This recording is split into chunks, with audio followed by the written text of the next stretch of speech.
Right, day 29, Elizabethtown, Kentucky, and just checking in here with the video log. So, right in the morning, Darren actually went up ahead.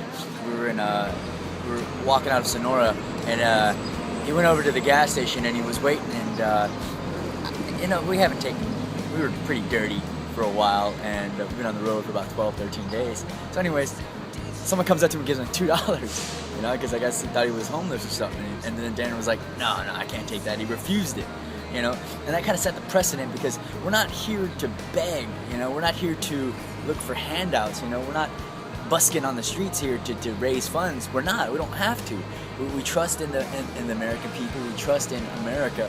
We trust that we'll be all right, And the fact that he refused that $2 was kind of cool. Because it was like, no, we got a higher standard than that. It's like we're above that. We're not looking to be rich off of the donations. We're looking to get by, get the message across, and then from there, let's see where that platform takes us. And it's funny how he did that though.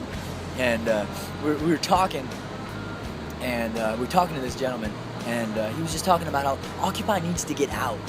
Occupy needs to get out there, and do something. He was just talking about the stereotypical occupier just stays in camp and doesn't do much, and I'm sure that there's needs that need to be fulfilled there as well, just as much as there's needs that need to be fulfilled everywhere. However, let's get out. Let's get out. It's spring. The weather's good. I'm in a t-shirt right now, and it's like, let's a polo shirt. But let's go out there and get out. It's time. I think it's about time. And there was a situation that came up with one of our marchers, and this isn't a free ride, and we understand that. We're all out here working. We got the video logs going, we got the blogs going, we got people doing financing, treasury, we got video logs, or videographer. Everyone's out here working. We're doing outreach, and when someone joins this march and they mooch, it's hard to be productive. When we're all being brought down by people that do that, So we had to go through this process of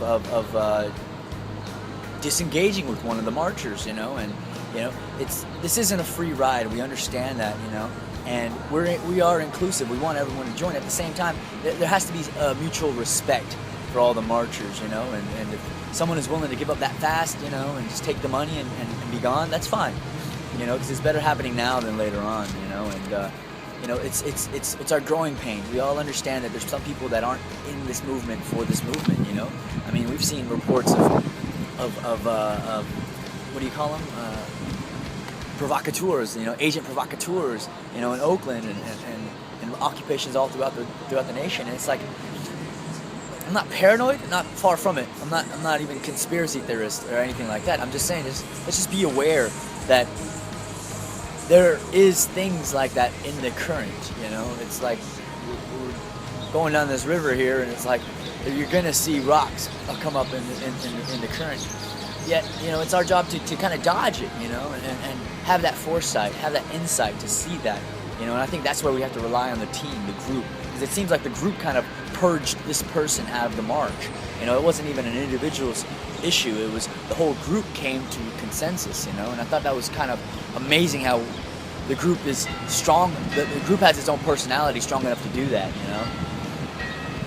And, the cops in Kentucky, we were walking through Elizabethtown and E-Town. There was a lot of officers, and the coolest part about all this was, all the cops were like, they wish us the best, like there was this one guy who like put his thumbs up, and it's like the officers are understanding what we're doing, they want this just as much as we want this, and I think it's important that we don't outcast them just like we've been outcasted sometimes through our actions, Let's bring them a part of, let's make them a part of this movement, because I'll tell you what, how much more powerful is it if we're at a protest and hundreds of cops, hundreds of officers in their riot gear just don't do anything, don't respond to the call, throw tear gas in there or shut them down, and it's like they just stand still, or if anything, they take off their riot gear, and they join, like I see that happening. It can happen, it really can, if we are pushing with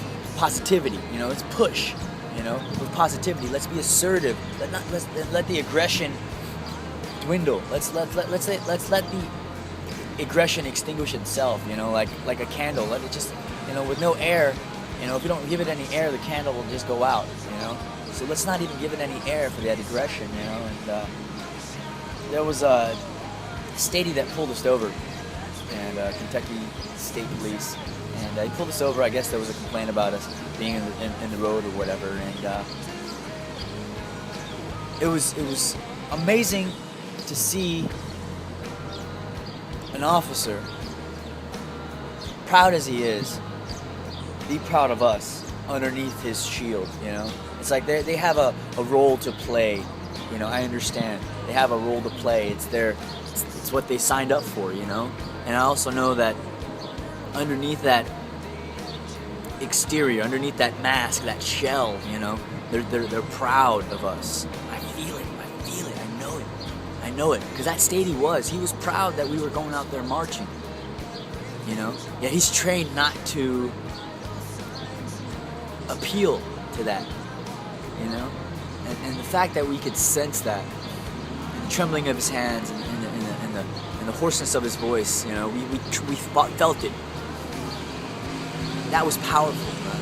It was powerful, because we understand that even underneath the masks of the so-called 1%, you know, they're proud of us too, because they can feel like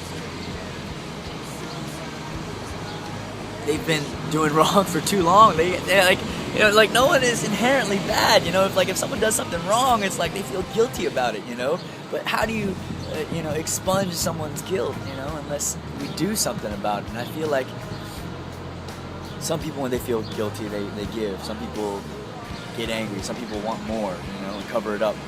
And I think when we kind of present it to them, it's so much more powerful, you know. And it's like we're giving them an olive branch, you know. We're saying, here's your way out. Here's your ticket out of that guilt, of that shame, you know. And it's amazing, you know.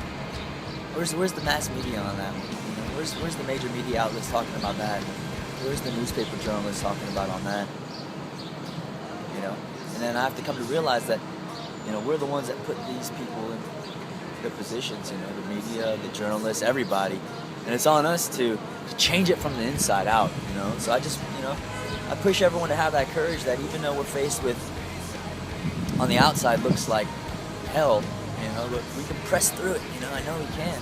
Let's press through it, and then in the end, let's look back and go, wow, we did it. We really did it.